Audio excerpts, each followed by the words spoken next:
everyone. Today we are going to start the new chapter. Although मैंने आपको videos share कर दिए थे पहले भी, but I thought कि मुझे खुद भी डिस्कस करना चाहिए because few students asked about their doubts. So let's start this chapter. As the name of the chapter is microorganisms, friends and foe. So what does this heading mean? सबसे पहले तो heading समझ लेते हैं. Crow का मतलब होता है छोटा, स्मॉल, ठीक है। ऑर्गेनिज्म का मीनिंग होता है जीव जंतु। सो ऐसे जीव जंतु, ऐसे ऑर्गेनिजम्स जो कि बहुत साइज में छोटे होते हैं, उनको हम माइक्रो ऑर्गेनिजम्स या फिर माइक्रोब्स कहते हैं। ये you can C new word for that, that is microbes. So microorganisms are those organisms which we cannot see from our naked eyes. हमारी naked eyes से बिना किसी इंस्ट्रूमेंट को यूज किए हम इनको नहीं देख सकते हैं।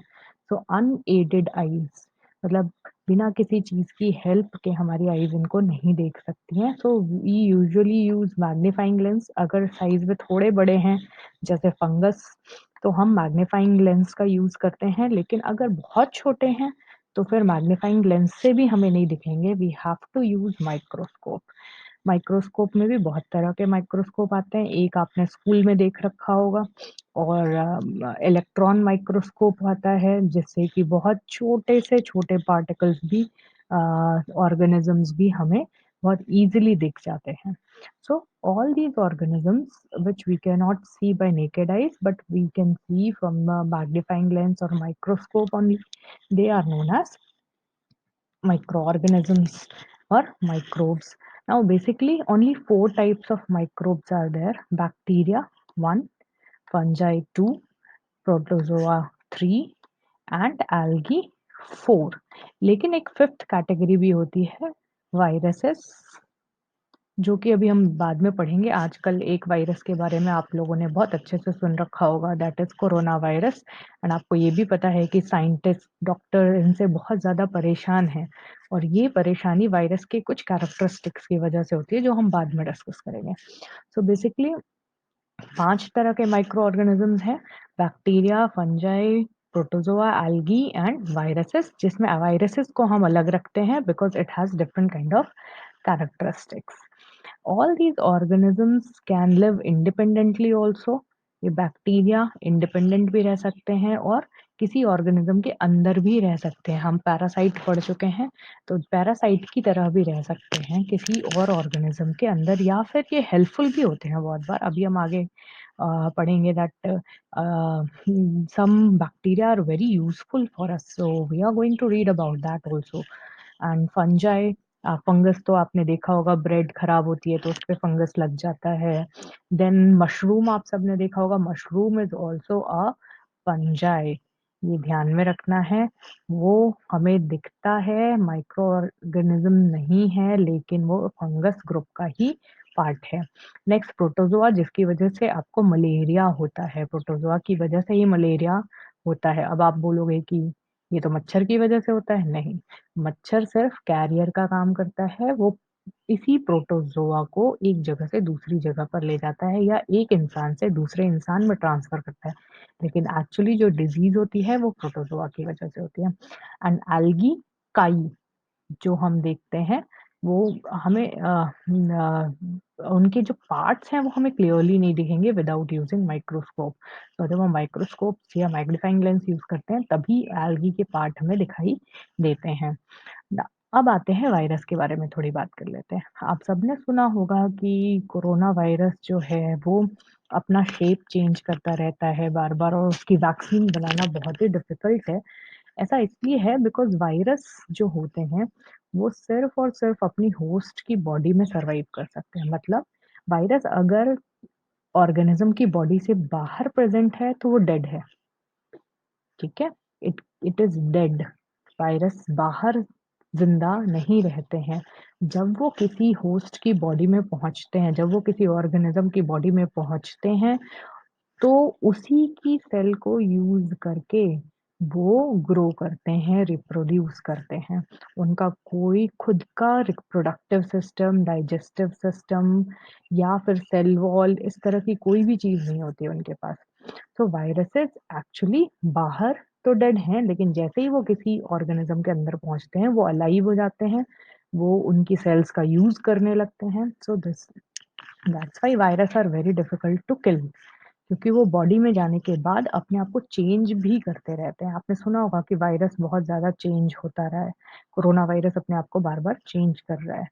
तो due to this viruses are kept different, क्योंकि ये बाहर डेड हैं, इसीलिए हम इसको इन कैटेगरी में नहीं रख रहे हैं। Then you also know about, अच्छा ये वायरस बैक्टीरिया के अंदर भी रह सकता है, प्लांट्स के अंदर भी रह सकता है, एनिमल्स के अंदर भी रह सकता है, तो उसके किसी भी होस्ट के अंदर वो रह सकता है। और वायरसेस के कारण बहुत सारी डिजीजेस होती हैं, जैसे आपने चिकन पॉक्स सुना होगा, जो दाने हो जाते हैं, हमें माता जी जिसको बोलते हो आप लोग। देन पोलियो, जो कि अब इंडिया इज़ पोलियो फ्री। आप लोग पता करेंगे कि कब पोलियो फ्री हुआ था, लेकिन पोलियो जो होता था वो वायरस की वजह से होता था। देन बैक्टीरिया भी बहुत सारे डिजीज़ेज़ कॉज़ करते हैं, जैसे टाइफॉइड आपने कॉमन नाम सुना होगा, ट्यूबरकुलोसिस जिसको हम टीबी बोलते हैं, तो ये बैक्टीरिया की वजह से होते हैं। तो बैक्टीरियल डिजीज़ेज़ हैं ये। देन आपने मलेरिया सुना होगा, दैट इज़ ड्यू टू, मैं पहले ही बता चुकी हूँ कि वो प्रोटोज़ोअन्स के थ्रू होता है। Protozoa is singular, protozoans is plural, bacterium is singular and bacteria is plural। ठीक है, ध्यान रखेंगे इस बात का। डिसेंट्री इज लूज मोशंस जो होते हैं, वो भी हमें प्रोटोजोआ के थ्रू ही होता है। नेक्स्ट, वायरस के कुछ स्ट्रक्चर दिया हुआ है, नीचे देख लेते हैं। पहले बैक्टीरिया दिया हुआ है, so you can see bacteria are so small. ये पिक्चर्स एक्चुअली में ये इतने बड़े नहीं होते, ये पिक्चर्स माइक्रोस्कोप से लिए गए हैं, so they are of different shape also. आप यहाँ पे देख रहे हो वो राउंड इलिप्टिकल शेप का है, यहाँ पे आप देख रहे हो it is twisted shape, spiral shape का है। तो bacteria is of different shapes and sizes. Next हम नीचे आते हैं। These two are algae. This is known as Spirogyra and this is known as Chlamydomonas. You can see the green thing here. इसके अंदर भी ग्रीन है और इसके अंदर भी ग्रीन है। This green thing is chlorophyll, और इसी की हेल्प से ये दोनों फोटोसिंथेसिस करते हैं। सो एल्गी जो होते हैं वो ऑटोट्रॉफिक होते हैं, they make their own food. Amoeba के बारे में आप लास्ट ईयर बहुत अच्छे से पढ़ चुके हो, दैट वो अपना खाना कैसे ऑब्टेन करता है। So amoeba and paramecium, these both are protozoas, protozoans। Okay, now next, bread के ऊपर जो काली-काली फंगस लग जाती है उसको ब्रेड मोल्ड बोलते हैं। पेनिसिलियम की एक बहुत अच्छी स्टोरी है, अभी बात करते हैं इसके बारे में। Penicillium is also a fungi and very useful for us. हम पेनिसिलिन एक दवा भी बनती है इसी से, उसकी बाद में अभी हम बात करते हैं। Aspergillus is also a fungus. आपको ये दिख रहा है, ये छोटे-छोटे ब्लैक-ब्लैक डॉट्स, ये एक्चुअली फंगस के सीड्स हैं, जिनको हम स्पोर्स बोलते हैं। इनके पास सीड्स नहीं बनते हैं, लेकिन इनके अंदर स्पोर्स बनते हैं। ये जब बबल फटता है, ये बॉक्स राउंडेड जो स्ट्रक्चर है वो फटता है, तो ये स्पोर्स बिखर जाते हैं और इसी से नए फंगस डेवलप करते हैं। So these are known as spores.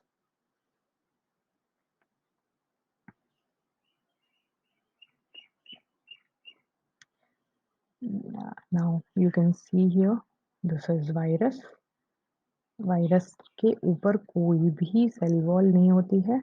ये सिंपली दूसरे होस्ट के अंदर जाता है, वहाँ उसकी सेल के अंदर रहता है और उसकी सेल को ही यूज़ करके अपने सारे काम करता है। अब माइक्रो ऑर्गेनिज़म्स रहते कहाँ हैं? Where do microorganisms live? Microorganisms can live in water, microorganisms can live in soil, microorganisms are present inside our stomach also, हमारे पेट के अंदर भी रहता है। Then microorganisms are present in glaciers, जो इतनी ठंडी अंटार्कटिका के ग्लेशियर्स हैं या हिमालय पे ग्लेशियर्स हैं, बर्फ के अंदर भी ये रहते हैं। Then volcanoes, ज्वालामुखियों के पास भी बहुत सारे बैक्टीरिया और माइक्रो ऑर्गेनिजम्स पाए गए हैं. So they live in a variety of places and they can survive in very difficult places. ऐसी प्लेसेस पे जहाँ हम सर्वाइव नहीं कर सकते, वहां पर ये माइक्रो ऑर्गेनिज्म सर्वाइव कर सकते हैं. हॉट स्प्रिंग, जो गर्म पानी नीचे से निकलता है जमीन के अंदर से, उसके पास भी ये बहुत इजीली मिलते हैं. So they are present everywhere. जहाँ भी आप देखिए वहाँ पर माइक्रो ऑर्गेनिजम्स प्रेजेंट होगा. आप सॉइल को लीजिए, सॉइल को पानी में डिजोल्व करिए और उस पानी को आप माइक्रोस्कोप के अंदर देखेंगे तो आपको उस पर भी माइक्रो ऑर्गेनिजम्स दिखेंगे. आपने बहुत सारे वीडियोस देखे होंगे कि आपके फोन पर कितने सारे माइक्रो ऑर्गेनिजम्स होते हैं. सो मोबाइल फोन यूज करने के बाद उसको हमें हैंड को हमेशा वॉश करना चाहिए because they have lots of micro organisms. Micro organisms और हमारे बीच के रिलेशन के बारे में थोड़ा पढ़ते हैं. माइक्रो सारे माइक्रो ऑर्गेनिजम्स हमारे लिए बुरे हैं? नहीं. इसीलिए चैप्टर का जो टॉपिक का नाम है that is friend and foe. Friend मतलब वो हमारे दोस्त भी हैं एंड फो मतलब वो हमारे दुश्मन भी हैं. सो फ्रेंड्स के बारे में पहले बात कर लेते हैं थोड़ी सी. Friends, how they are friends with us. आप सेवेंथ क्लास में एक माइक्रो ऑर्गेनिज्म का नाम मैंने आपको बताया था that is rhizobium. So rhizobium आपको पता है कहाँ रहता है? लेग्यूमिनस प्लांट्स की रूट्स के अंदर. So it lives inside the roots of the root nodules of the leguminous plants. Leguminous plants जैसे दालें, ठीक है, अरहर की दाल, मसूर की दाल, जो भी दाल होती हैं उनके रूट्स के अंदर छोटे छोटे गांठें होती हैं और उसके अंदर राइजोबियम रहता है. और राइजोबियम काम क्या करता था? नाइट्रोजन को पकड़ के सॉइल में फिक्स कर देता था जिससे सॉइल की फर्टिलिटी बढ़ जाती थी. तो क्या ये हमारे लिए हार्मफुल है? नहीं, it is very useful for अस. तो हमारे लिए बहुत यूजफुल है. देन जब मम्मा भटूरा बनाती हैं तो उसमें भी आपने देखा होगा ईस्ट मिलाते हैं या फिर कर्ड मिलाते हैं. सो कर्ड के अंदर क्या होता है? Let's see. कर्ड के अंदर एक बैक्टीरियम होता है. Bacterium, bacterium is singular. एक बैक्टीरियम और बहुत सारे bacteria. So lactobacillus is a bacterium which lives in curd. अगर आप कर्ड को माइक्रोस्कोप के अंदर देखोगे तो आपको उसके अंदर भी बैक्टीरिया दिखेगा और उस बैक्टीरिया का नाम है lactobacillus.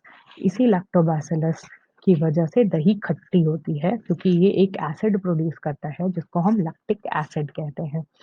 So this bacteria is there in curd and आप सबको पता है curd is good for us.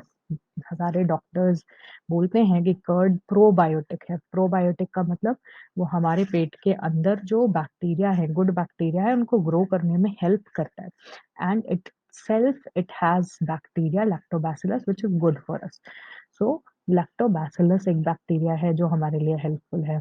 Then आपने देखा होगा इसी कर्ड को हम डोसा बनाने में यूज करते हैं, भटूरे बनाने में यूज करते हैं. So they help in. एक वर्ड आया है फर्मेंटेशन.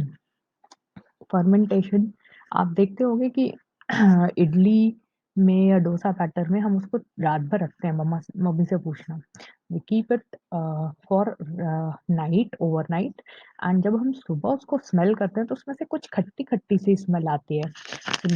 वो क्यों आती है? क्योंकि बैक्टीरिया और ईस्ट ने उसके अंदर एक केमिकल रिएक्शन की है जिसकी वजह से अल्कोहल बन गया है एंड अल्कोहल गिव्स द खट्टी स्मेल, सॉर स्मेल. ठीक है.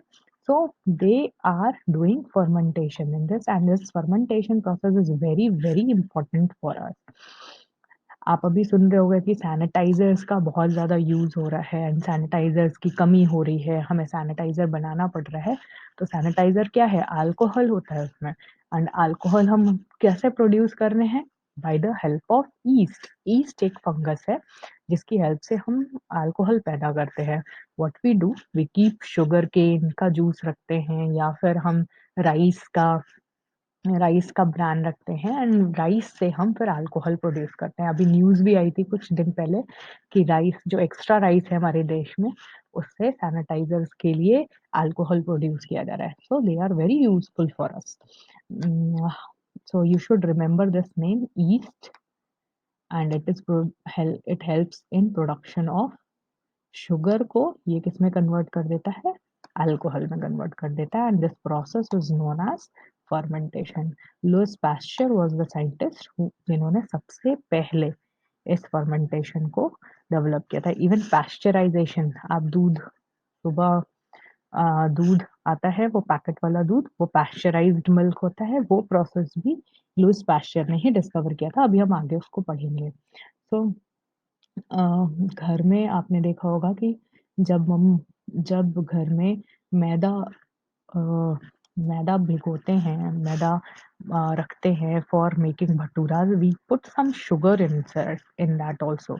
हम ईस्ट तो डालते ही हैं, साथ में शुगर भी डालते हैं। तो शुगर क्यों है? ताकि ईस्ट शुगर को ब्रेक करके और अल्कोहल प्रोड्यूस कर सके, जिससे कि फर्मेंटेशन होता है।